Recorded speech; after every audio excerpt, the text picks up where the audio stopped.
Good morning बच्चों। एक बहुत बहुत बहुत इंपॉर्टेंट डेरिवेशन लेके आपके सामने मैं फिर से हाजिर हूं।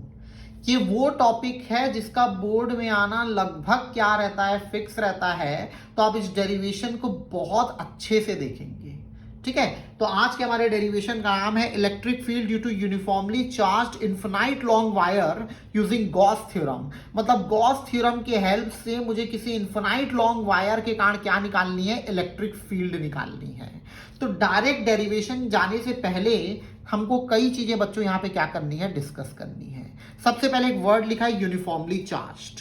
ओके, तो यूनिफॉर्मली चार्ज्ड वायर का मतलब होता है एक ऐसा वायर जिसमें आपको यदि किसी 1 सेंटीमीटर की लेंथ में 1 कूलम का चार्ज मिल रहा है, तो फिर उस वायर के हर 1 सेंटीमीटर की लेंथ में आपको कितने का चार्ज मिलेगा, 1 कूलम का ही चार्ज मिलेगा। पर यूनिट लेंथ जो चार्ज है, पर यूनिट लेंथ जो चार्ज है पूरे वायर में क्या रहेगा, सेम रहेगा। आपको ऐसा नहीं करना है कि वायर के किसी जगह में आपने चार्ज भर दिया है और किसी जगह चार्ज क्या है, कम है, तब वो नॉन यूनिफॉर्मली चार्ज हो जाएगा। यूनिफॉर्मली चार्ज का मतलब होता है आपको पर यूनिट लेंथ में जितना चार्ज मिल रहा है पूरे वायर में उतना ही मिलेगा।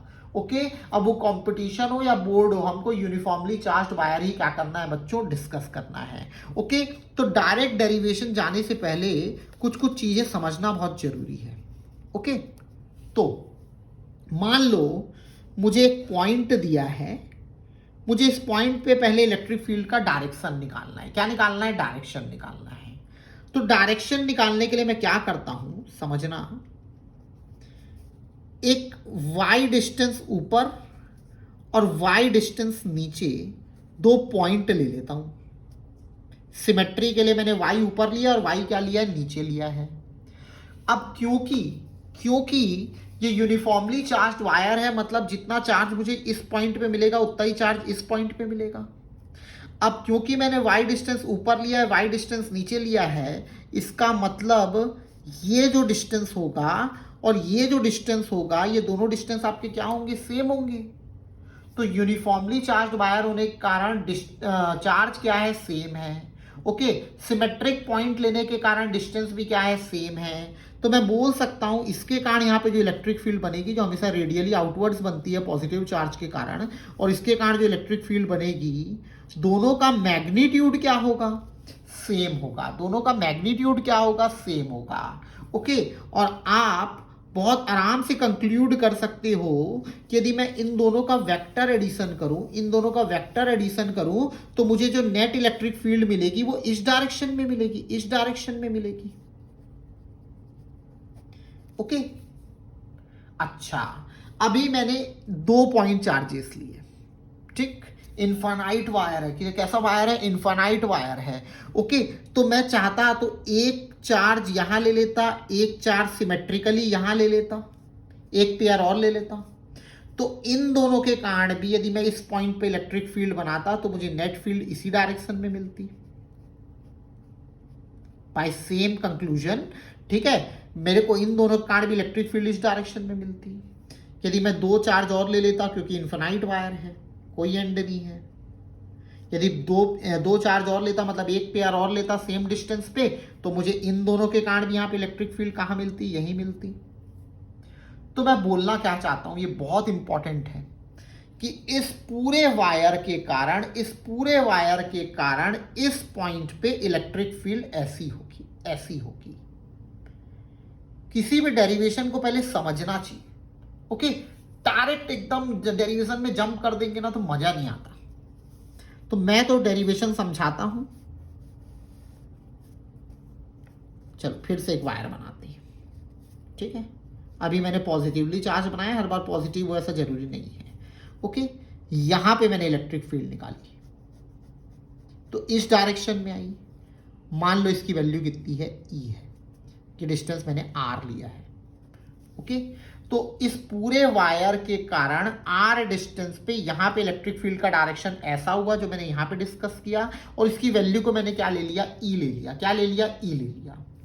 तो अब आप खुद सोच के बताना मेरे को, यदि मैं आर डिस्टेंस इधर जाता तो यहां पे पूरे वायर के कारण इलेक्ट्रिक फील्ड किस डायरेक्शन में जाती, तो ऑब्वियसली वो इस डायरेक्शन में जाती ऐसी। और क्योंकि ये डिस्टेंस और ये डिस्टेंस सेम है तो इलेक्ट्रिक फील्ड का मैग्नीट्यूड यहां भी क्या होगा, ई होगा। यहां भी इलेक्ट्रिक फील्ड क्या होगा, ई होगा। गॉस थ्योरम वहीं सबसे ज्यादा काम आता है जहां पे चीजें क्या हो, सिमेट्रिक हो। क्या हो, सिमेट्रिक हो। गॉस थ्योरम में एक वर्ड आपका पीछा नहीं छोड़ेगा जिसका नाम है सिमेट्री। ओके, तो मैं बोलूंगा सिमेट्रिक कारण यदि यहां पे इलेक्ट्रिक फील्ड ई है तो यहां पे भी क्या होगी, ई होगी। बल्कि ये दो पॉइंट ही क्यों, यदि मैं क्या करूं, ये मेरा वायर है, ये मेरा वायर है, ठीक है, ओके, इसके चारों ओर आर डिस्टेंस पे एक सर्कल बनाता हूं। ओके, डायग्राम में आर डिस्टेंस पे एक सर्कल बनाता हूं लाइक दिस। आई होप आपको दिख रहा है। तो इस सर्कल के सारे पॉइंट्स पे इलेक्ट्रिक फील्ड कितनी आएगी, तो ई आएगी। कितनी आएगी, ई आएगी। बाय सिमेट्री इस सर्कल के सारे पॉइंट पे बच्चों इलेक्ट्रिक फील्ड कितनी आएगी, ई आएगी। ओके, और इलेक्ट्रिक फील्ड का डायरेक्शन कैसा होगा, it will be something like this. Okay, इस पैटर्न को क्या बोलते हैं बच्चों, इस पैटर्न को क्या बोलते हैं, याद करो। वेरी गुड, इस पैटर्न को हम बोलते हैं रेडियल पैटर्न। क्या बोलते हैं, रेडियल पैटर्न। तो मेरे साथ मन में बोलेंगे, किसी भी वायर के कारण, किसी भी infinite long uniformly charged wire के कारण जो आपको इलेक्ट्रिक फील्ड मिलेगी वो किस पैटर्न में मिलेगी, रेडियल पैटर्न में मिलेगी। देखो, जैसे ये वायर है, इसके कारण यहाँ पे इलेक्ट्रिक फील्ड इधर जा रही है, तो यहाँ पे ऐसी जाएगी, यहाँ पे ऐसी, यहाँ पे ऐसी, यहाँ पे ऐसी। और जो मैंने डिस्टेंस सेम रखा है तो हर जगह इलेक्ट्रिक फील्ड की वैल्यू भी क्या रहेगी, सेम रहेगी। ओके, ये चीज समझने के बाद डेरिवेशन आपको बहुत आसानी से समझ आएगा। तो अब मैंने जो जो बोला उसको मैंने बहुत अच्छी लैंग्वेज में एक पन्ने में लिखा हुआ है, उस पन्ने को मैं ला रहा हूं। और यदि आपके बोर्ड में आता है तो आप यदि ये सब चीजें लिखेंगे तो आपका नंबर फुल मार्क्स फिक्स है। ओके ओके, तो चलो पहला क्या पॉइंट है, देखो। Due to uniformly charged infinite long wire, due to uniformly charged infinite long wire, electric field is in radial pattern. Electric field किस पैटर्न में, रेडियल पैटर्न में है। तो मैंने यहीं पे इस डायग्राम को वापस बनाया थोड़ी सुंदरता से। अच्छा, पॉजिटिव चार्ज होगा तो रेडियली आउटवर्ड होगा, और यदि नेगेटिव होगा तो रेडियली क्या होगा, इनवर्ड होगा। ठीक, सेकेंड पॉइंट क्या लिखा है एक बार पढ़ लेते हैं कि by symmetry electric field at points situated at same radial distance from wire will have same magnitude। मतलब हर वो पॉइंट जो वायर से सेम डिस्टेंस पे हो, हर वो क्या बोलते हैं पॉइंट जो वायर से क्या हो, सेम डिस्टेंस पे हो, हमको वहां पे इलेक्ट्रिक फील्ड की वैल्यू क्या मिलेगी, सेम मिलेगी। इससे मैंने सब जगह क्या लिखा हुआ है, ई लिखा हुआ है। ओके, वैसे भी गॉस थ्योरम वही यूज आता है बच्चों जहां पे चीजें क्या हो, सिमेट्रिक हो। ठीक, लास्ट गॉसियन सरफेस जो हम यहां पे लेंगे वो एक सिलेंडर लेंगे। क्या लेंगे, सिलेंडर लेंगे, इंपॉर्टेंट है।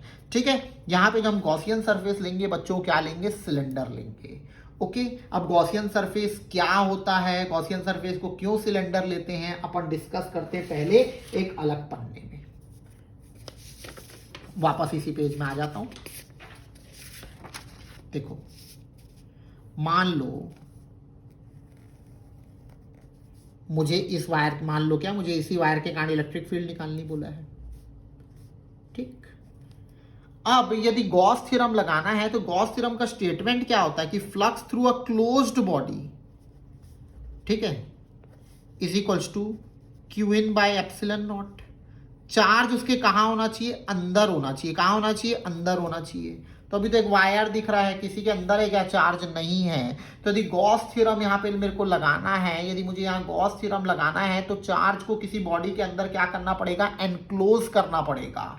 ओके, क्योंकि गॉस थ्योरम लगाने के लिए चार्जेस को हमेशा कहाँ होना जरूरी है, तो बच्चों अंदर होना जरूरी है। ओके, तो यहाँ पे यदि मेरे को गॉस थ्योरम लगाना है तो मुझे चार्जेस को कहाँ डालना पड़ेगा, किसी क्लोज्ड बॉडी के अंदर डालना पड़ेगा। तो यहाँ पे हम एक हाइपोथेटिकल सरफेस को क्या करेंगे, एज्यूम करेंगे। ठीक है, हाइपोथेटिकल सरफेस को हम क्या करेंगे, एज्यूम करेंगे, और वो भी यहाँ पे क्या बनेगा, सिलेंडर बनेगा। सिलेंडर ही क्यों बनेगा मैं आपको बताता हूं। ठीक है भाई, मेरे को चार्ज को अंदर डालना था, मैं तो कुछ भी ले सकता था, मैं सिलेंडर ही क्यों लिया? तो मैंने लिया सिलेंडर सिमेट्री के लिए। सिलेंडर किसके लिया? सिमेट्री के कारण लिया। क्यों लिया? अब ऐसे समझो, ये वायर है, ये वायर है, ठीक है, चलो ऐसा बनाते हैं, ये वायर है, ओके। इसके कारण इलेक्ट्रिक फील्ड किस डायरेक्शन में है? तो रेडियल डायरेक्शन में है। रेडियल डायरेक्शन मतलब यहां पे इलेक्ट्रिक फील्ड ऐसी जा रही है और यहां पे इलेक्ट्रिक फील्ड ऐसी जा रही है, ओके। अब यदि मैंने इसके चारों ओर एक सिलेंडर बना दिया, क्या बना दिया? सिलेंडर बना दिया, लाइक दिस, ओके। अब सिलेंडर पे हमको पता है गॉस थ्योरम में अपने को थीटा लेना पड़ता है, जो किसके किसके बीच का एंगल होता है? पॉजिटिव नॉर्मल और इलेक्ट्रिक फील्ड के बीच में। तो यदि यहीं पे मैं नॉर्मल बनाऊं सिलेंडर पे, तो ऐसा जाएगा, ऐसा जाएगा। अभी मैंने डिस्कस किया था ये इलेक्ट्रिक फील्ड भी ऐसी जाएगी, तो दोनों के बीच का एंगल कितना बनेगा? 0 बनेगा। कितना बनेगा? 0 बनेगा, ओके। हमेशा आपको क्या बनाना पड़ता है? पॉजिटिव नॉर्मल बनाना पड़ता है। फिर अपन देखते हैं कि पॉजिटिव नॉर्मल और इलेक्ट्रिक फील्ड के बीच में एंगल कितना बन रहा है। तो सिलेंडर लेने से ये एडवांटेज होगा, अभी मैं आगे और एक्सप्लेन करूंगा, कि एंगल या तो 0 बनेगा या तो क्या बनेगा? 90 बनेगा। अब कहाँ 0 बनेगा, कहाँ 90 बनेगा, उसके लिए हम वापस डेरिवेशन में आते हैं।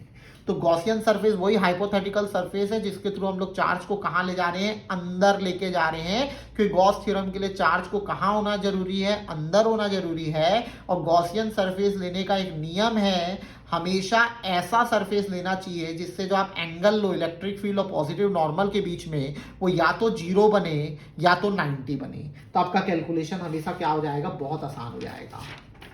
तो देखो बच्चों, मैंने क्या किया, एक इस इन्फिनाइट लॉन्ग वायर को एक सिलेंड्रिकल हाइपोथेटिकल सिलेंड्रिकल सरफेस से मैंने क्या कर दिया? कवर कर दिया, ओके।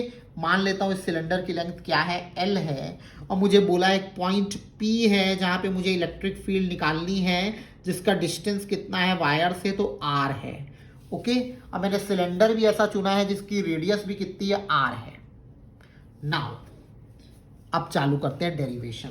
यही चीज आपको किस में लिखनी है? बोर्ड में लिखनी है। यूजिंग गॉस थ्योरम, देखना कैसे लिखते हैं। गॉस थ्योरम, गॉस थ्योरम क्या बोलता है कि flux through a close body, यहां पे क्लोज बॉडी मेरी क्या है? सिलेंडर है। It will be equal to what? Q inside upon epsilon naught. कितना चार्ज अंदर है? अपॉन एप्सिलॉन नॉट, ठीक है। अब सिलेंडर 3 सरफेस से बना है। एक ऊपर में है सर्कुलर एरिया, एक नीचे में है सर्कुलर एरिया, और एक कर्व्ड एरिया, ठीक है। तो मैं लिख सकता हूं flux through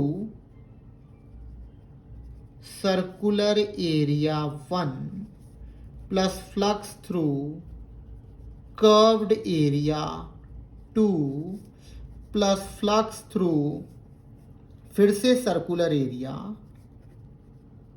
will be equal to what? Q in upon epsilon naught. क्योंकि फ्लक्स कौन सी क्वांटिटी है? स्केलर क्वांटिटी है, इससे मैं तीनों को अलग अलग निकाल के उनका क्या कर दूंगा? एडिशन कर दूंगा, नॉर्मल।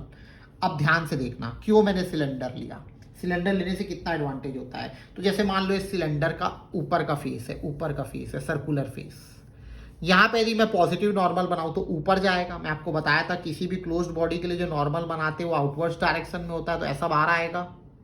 इलेक्ट्रिक फील्ड यहाँ पे ऐसी है, तो यहां पे इन दोनों के बीच में एंगल कितना बनेगा? 90। पॉजिटिव नॉर्मल ऊपर, इलेक्ट्रिक फील्ड इधर, तो एंगल कितना बनेगा? 90।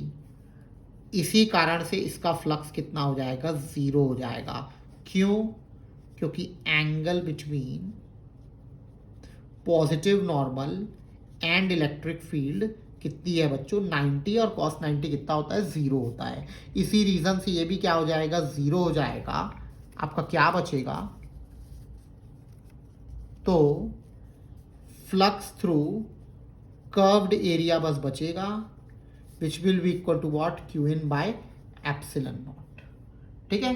अब किसी भी कर्व्ड बॉडी के लिए फ्लक्स का फॉर्मूला क्या होता है? तो integral of E dot D S is equals to q in upon epsilon naught, ठीक है।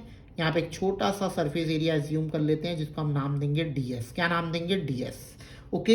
अब यदि यहां पे मैं नॉर्मल बनाऊं, यहां पे नॉर्मल बनाऊं तो ऐसा जाएगा, और यहाँ पे ये इलेक्ट्रिक फील्ड भी ऐसी आ रही है, हम लोग डिस्कस कर चुके हैं, इलेक्ट्रिक फील्ड ऐसी आ रही है, तो दोनों के बीच का एंगल कितना बनेगा, 0 बनेगा। तो देखो सिलेंडर लेने से यही फायदा हुआ, या तो एंगल 90 बनेगा या तो एंगल 0 बनेगा, तो आपका कैलकुलेशन क्या हो जाएगा, बहुत आसान हो जाएगा।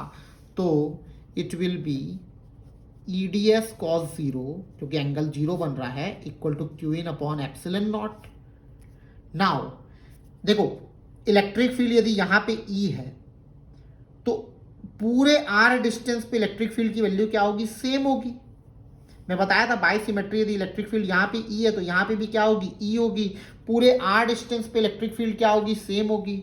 ओके, और जो भी चीज कांस्टेंट होती है इंटीग्रेशन के बाहर आ जाती है, तो इंटीग्रेशन से E बाहर आ गया, बचा integral of ds equal to q in upon epsilon naught. Integration का मतलब क्या होता है, जोड़ना, और ds मतलब बहुत छोटा सरफेस एरिया। तो यदि आप इनको क्या करोगे, पूरे सरफेस एरिया को जोड़ दोगे तो आपको क्या मिलेगा, ये पूरा कर्व्ड एरिया ऑफ सिलेंडर मिल जाएगा। और कर्व्ड एरिया ऑफ सिलेंडर किसके बराबर होता है, तो सब जानते हैं मेरे ख्याल से 2 पाई आर एल के बराबर होता है। किसके बराबर होता है, 2 पाई आर एल के बराबर होता है। किसके बराबर होता है, 2 पाई आर एल के बराबर होता है। तो इक्वल टू क्या हो गया, Q in upon epsilon naught. ठीक, अभी खत्म नहीं हुआ है, थोड़ा सा और बचा है। Now what is Q in, what is Q in, कितना चार्ज अंदर है, कितना चार्ज अंदर है। तो इसके लिए गेम खेलते हैं। मुझे बताओ बच्चों, यदि 1 रुपए में एक चॉकलेट आती है, 1 रुपए में एक चॉकलेट आती है, तो 10 रुपए में कितनी चॉकलेट आएगी, 10 चॉकलेट आएगी। तो वैसे ही यदि मैं डिफाइन करूं लैम्डा, एक नया टर्म आ रहा है लैम्डा। लैम्डा क्या है, तो चार्ज पर यूनिट लेंथ, चार्ज पर यूनिट लेंथ ऑफ वायर। ठीक है, लैम्डा क्या है, चार्ज पर यूनिट लेंथ ऑफ वायर। इसी को लीनियर चार्ज डेंसिटी भी बोलते हैं। इसी को हम लोग क्या बोलते हैं, लीनियर चार्ज डेंसिटी। ओके, तो एनीवेज यदि मैं डिफाइन करूं, लैम्डा है मेरा चार्ज पर यूनिट लेंथ, मतलब पर यूनिट लेंथ में कितना वायर, कितना चार्ज है, पर यूनिट लेंथ में कितना चार्ज है, तो लैम्डा का चार्ज है। मुझे अंदर का चार्ज चाहिए। ओके, तो ये देखो सिलेंडर यहां से यहां तक है, सिलेंडर यहां से यहां तक है, तो मुझे सिर्फ ये वाला चार्ज चाहिए, तो इधर ले आता हूं। ठीक है, सिलेंडर यहां से यहां चार्ज है, तो इतना ही चार्ज अंदर है, तो मेरे को इतना ही चार्ज चाहिए। ओके, तो फिर से 1 रुपए में एक चॉकलेट आती है, तो 10 रुपए में कितनी आएगी, 10 चॉकलेट। यदि पर यूनिट लेंथ में लैम्डा का चार्ज है, तो मेरे को एल लेंथ में चाहिए, तो एल लेंथ में टोटल चार्ज कितना हो जाएगा, टोटल लेंथ कितना, टोटल चार्ज कितना हो जाएगा, तो q in will be equal to lambda L. कितना हो जाएगा, लैम्डा एल। खत्म हो गया डेरिवेशन। तो ई इक्वल टू क्या आया था, E into 2 pi R L किसके बराबर था, क्यू इन। क्यू इन कितना आया, lambda L upon epsilon naught, L L cut गया, तो ई इक्वल टू क्या हो जाएगा, लैम्डा अपॉन 2 पाई आर और epsilon naught, 2 pi epsilon naught R. ये आपका क्या बन गया, इलेक्ट्रिक फील्ड का फॉर्मूला बन गया due to infinite long wire. अब पॉजिटिव चार्ज है तो पैटर्न, इलेक्ट्रिक फील्ड का पैटर्न रेडियली आउटवर्ड्स होगा। यदि आपका क्या है नेगेटिव चार्ज है तो रेडियली क्या होगा, इनवर्ड होगा। अब यदि आपको बोर्ड में और अच्छा नंबर चाहिए तो आप एक काम और कर सकते हो, ई और आर के बीच में एक ग्राफ बना लो। तो देखो आर नीचे है, मतलब आर बढ़ेगा तो फील्ड क्या होगी, कम होगी। इस केस में आपका ग्राफ कैसा बनता है, तो रेक्टेंगुलर हाइपरबोला, रेक्टेंगुलर हाइपरबोला। ठीक है, रेक्टेंगुलर हाइपरबोला बनाते समय ध्यान देना है ये दोनों चीजें कभी टच नहीं होनी चाहिए। ओके, ये दो। तो मिलते हैं नेक्स्ट वीडियो में। बहुत इंपॉर्टेंट डेरिवेशन है ये, इसको जरूर करके जाना।